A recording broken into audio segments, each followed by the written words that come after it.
বিসমিল্লাহির রহমানির রহিম। সুপ্রিয় দর্শক মণ্ডলী, মহান আল্লাহ রাব্বুল আলামিন একটি সময়কে আরেকটি সময়ের উপর, একটি স্থানকে আরেকটি স্থানের উপর, একটি মাসকে আরেকটি মাসের উপর শ্রেষ্ঠত্ব দান করেছেন। নিঃসন্দেহে বছরের শ্রেষ্ঠ মাস হচ্ছে মাহে রমজান। এ মাসটিতে আল্লাহ রাব্বুল আলামিন তার বান্দার আমল এবং দোয়ার মাধ্যমে তার 11 মাসের সব ভুল ত্রুটি তথা অপরাধ ক্ষমা করে দেন। রমজান মাসে রয়েছে দোয়া কবুলের কয়েকটি বিশেষ সময়, যে সময়গুলোতে দোয়া করলে আল্লাহ রাব্বুল আলামিন বান্দার দোয়া ফেরত দেন না। রমজান মাস রহমত, বরকত, মাগফিরাত ও নাজাত লাভের মাস, আল্লাহর কাছ থেকে চেয়ে নেওয়ার মাস। যে যত বেশি চাইতে পারবে আল্লাহ রাব্বুল আলামিন তাকে তত বেশি দান করবেন। তবে আল্লাহর অফুরন্ত অনুগ্রহ লাভের অতি মূল্যবান দুটি সময় রহিয়াছে এই পবিত্র মাহে রমজানে। আল্লাহর কাছে কোনো কিছু প্রার্থনা করিলে আল্লাহ রাব্বুল আলামিন বান্দাকে যে সময় ফেরত দেয় না।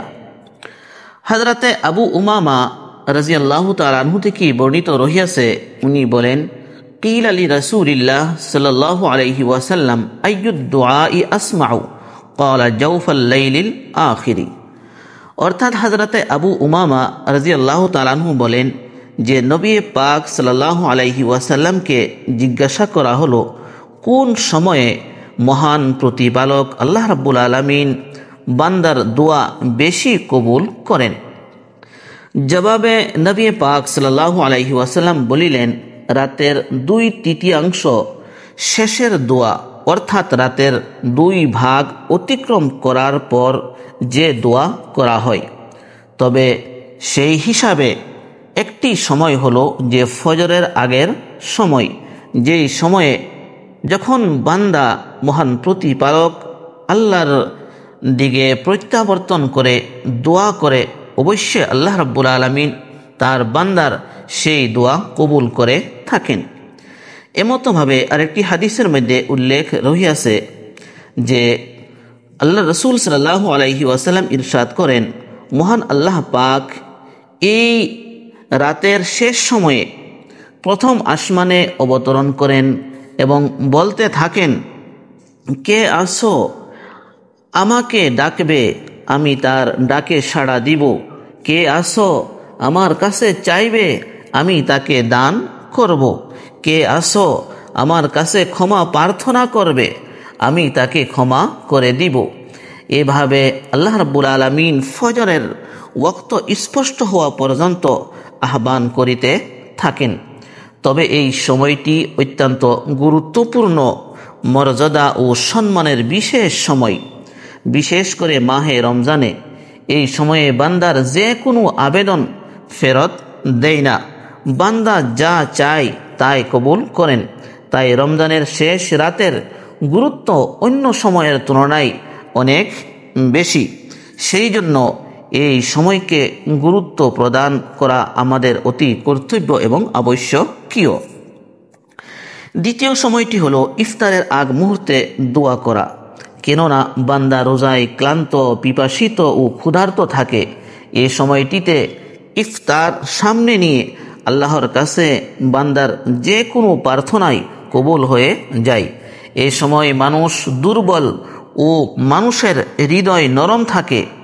ইফতারের ঠিক আগ মুহূর্তে বান্দা আল্লাহ রাব্বুল আলামিনের হুকুম পালনে প্রচণ্ড ক্ষুধা ও তৃষ্ণায় খাবার সামনে থাকা সত্ত্বেও খাওয়া থেকে বিরত থাকে। আল্লাহ কর্তৃক নির্ধারিত সময়ের অপেক্ষা করতে থাকে। সে সময়টি আল্লাহর নিকট অনেক গুরুত্বপূর্ণ এবং দোয়া কবুলের গুরুত্বপূর্ণ সময়। তবে দোয়া হাত উঠিয়ে উচ্চস্বরে করা জরুরি নয়। যেমন আমাদের এলাকায় এমনভাবে দোয়া করার এক পরম্পরা রহিয়াছে। বিশেষভাবে এই সময়ে এই দোয়াটি পাঠ করা অতি উত্তম, অর্থাৎ ইয়া ওয়াসিআল ফজলি ইউগফিরলি, ইয়া ওয়াসিআল ফজলি ইউগফিরলি। এমতভাবে আল্লাহুম্মা ইন্না নাসআলুকাল জান্নাতা ওয়া নাউযু বিকা মিনান নার, আল্লাহুম্মা ইন্না নাসআলুকাল জান্নাতা ওয়া নাউযু বিকা মিনান নার। আর বিশেষভাবে এই সময় ইস্তিগফার পাঠ করা, আর ইস্তিগফারের মধ্যে সাইয়্যিদুল ইস্তিগফার পাঠ করা অতি উত্তম। আর সাইয়্যিদুল ইস্তিগফার হলো আল্লাহুম্মা আনতা রাব্বি, হে আমার প্রতিপালক, আপনি আমার রব, লা ইলাহা ইল্লা আনতা, আপনি ব্যতীত আমার কোনো উপাস্য এবং মাবুদ নেই, খালাকতানি, আপনি আমাকে সৃষ্টি করেছেন, ওয়া আনা আবদুকা, এবং আমি আপনার গোলাম এবং দাস, ওয়া আনা আলা আহদিকা ওয়া ওয়াদিকা মাস্তাতাতু, আর আমার যে আপনার সাথে আপনার উপাস্য ইবাদত বন্দিগি এবং আনুগত্য স্বীকার করার যে অঙ্গীকার রহিয়াছে, আমি তাহার উপর অটল রহিয়াছি। আউযু বিকা মিন শাররি মা সানাতু, আমি আমার জীবনে যাহা কিছু গুনাহ করিয়াছি সকল গুনাহের অনিষ্ট থেকে আপনার কাছে আমি আশ্রয় প্রার্থনা করছি।